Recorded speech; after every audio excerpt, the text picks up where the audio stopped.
ચૂંટણીનો માહોલ છે, હા, તો ચૂંટણીમાં તમે કોને મત આપશો?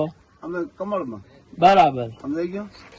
અને અમારું રક્ષણ ભગવાન અને માતાજી. કમળમાં મત આપવાનું કારણ શું? સમજાઈ ગયો. આ અમારો વિરોધ થયો એટલે સમજાઈ ગયો. બરાબર. અમારો વિરોધ કે અમારો દેવને ઓલો ધક્કો મારે એટલે અમારે દેવો પડે આમ. સમજાઈ ગયું.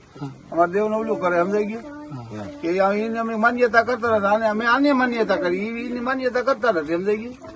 એટલે અમારે દેવો જ પડે ફરજિયાત. અમારે એનું અમારો રક્ષણ એ રાખે ભગવાન માતાજી. સમજાઈ ગયું.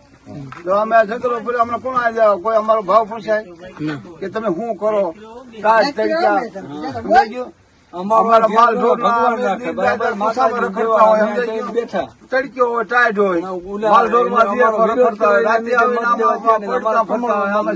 રખડતા હોય તો અમે કુસામાં રાતે અંધારા. અમારું કોણ અમારું ધ્યાન રાખે? સમજાઈ ગયું. અમારું ધ્યાન ઈ રાખે માતાજી ભગવાન. અમે રાતે વીએ જાય તો અમારું ધ્યાન ભગવાન રાખો. કુસામાં માલ લઈ ગયો દિને હાટું રાતે કમળમાં અમારે મત દેવાનું. બરોબર. અમારો વિરોધ કરે એને અમારે મત દેવાનું નહીં. બરોબર. ભગવાન માતાજી ભગવાન માતાજી અમારો વિરોધ. ભગવાન માતાજીમાં જે માનતા છે એને મત આપશો કે સામે વાળા પક્ષ વાળાને આપશો? જે ભગવાન માતાજીમાં નથી માનતા એને માને એના જ આપી. બરોબર. તો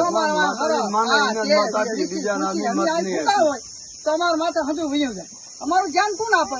ભગવાન માતાજી. બરોબર. ભગવાન આવે તો વીએ જાય માતાજી. માતાજી બધા આવે વીએ જાય. અમારા માતા છે અમે એનો માનીએ, ઉનો માનતા નથી. ગોપાલ અમારો પૂરું કરવા બેઠ.